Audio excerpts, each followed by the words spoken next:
بسم اللہ الرحمن الرحیم۔ شروع اللہ تعالیٰ کے ببرکت نام سے جو بڑا مہربان اور نہایت رحم والا ہے۔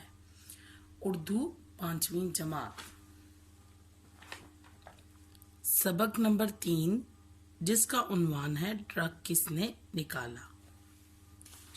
بچوں، آج ہم اس سبق میں اچانک سے آنے والے مسائل کو احسن طریقے سے حل کرنا سیکھیں گے اور یہ بھی جانیں گے کہ ہر کام کو بہتر طریقے سے انجام دینے کے لیے اسے ہر پہلو سے سوچنا چاہیے۔ چلیں سبق کا آغاز کرتے ہیں۔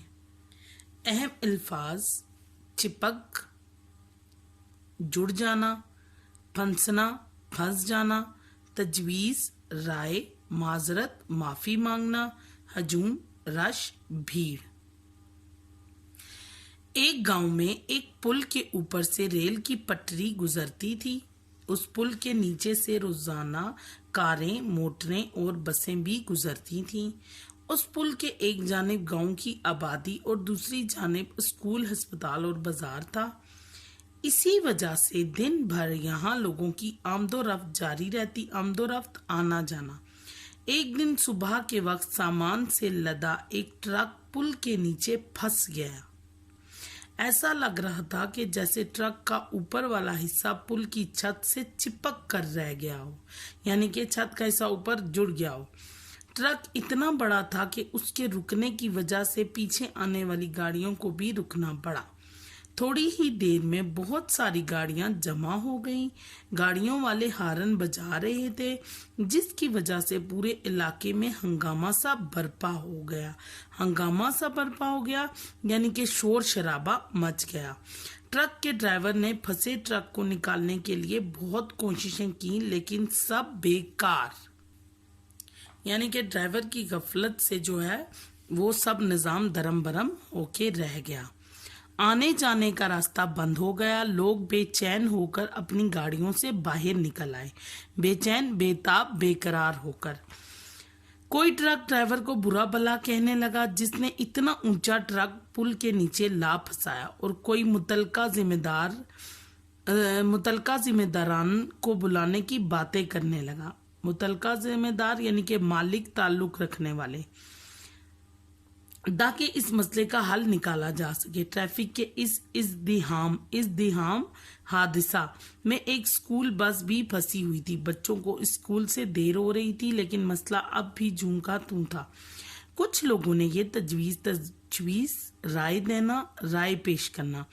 پیش کی کہ پل کا اوپر والا حصہ ادھیڑ کر سامان باہر نکال لیا جائے، پھر ٹرک نکال کر پل کو دوبارہ سے بنا دیا جائے۔ اس دوران میں تعمیرات کے ماہر انجینئر، ریلوے افسران اور ٹریفک پولیس کے اہلکار بھی وہاں آ پہنچے۔ ریلوے کے افسروں نے اپنی طرف سے یہ تجویز پیش کی کہ ٹرک کا اوپر والا حصہ توڑا جائے اور ٹرک کو باہر نکالا جائے۔ کسی بھی تجویز پر اتفاق نہیں ہو پا رہا تھا۔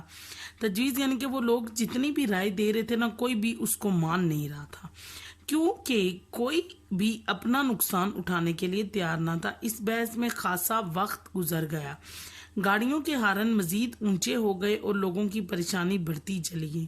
لوگ کبھی پل کو دیکھتے اور کبھی اس ٹرک ڈرائیور کو، جس کی وجہ سے یہ مصیبت آئی تھی، لیکن اس مسئلے کا کوئی حل کسی کی سمجھ میں نہیں آ رہا تھا۔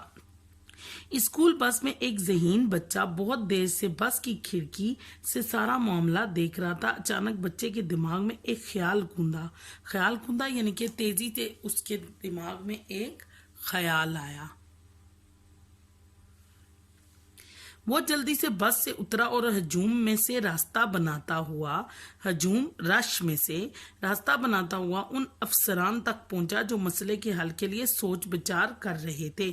پہنچتے ہی اس نے بلند آواز سے کہا، السلام علیکم انکل، مجھے اس مسئلے سے نکلنے کا ایک طریقہ معلوم ہے۔ اس آواز پر سب نے مڑ کر اس ننھے منھے سے طالب علم کی طرف دیکھا، جو گلے میں بستہ لٹکائے ہجوم کے بیچ کھڑا تھا، یعنی کہ رش کے بیچ میں کھڑا ہوا تھا۔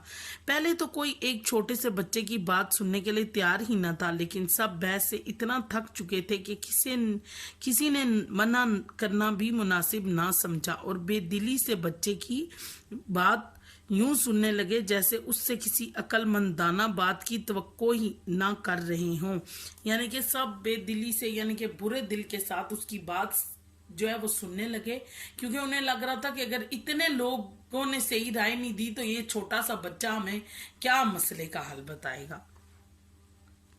اگر آپ اس ٹرک کے تمام پہیوں کی ہوا نکال کر کم کر دیں تو ٹرک نیچے ہو جائے گا، پھر اسے نکالنا آسان ہو جائے گا۔ افسران بچے کی اس بات پر بے حد حیران ہوئے اور خوش بھی۔